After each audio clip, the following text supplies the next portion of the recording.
persuade females to come close and admire his plumes, he sings the most complex song he can manage, and he does that by copying the songs of all the other birds he hears around him. It's a very convincing impersonation.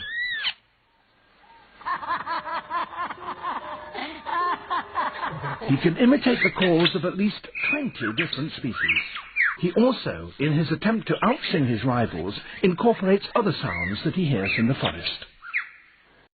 E aí, comunista? E aí, petezada?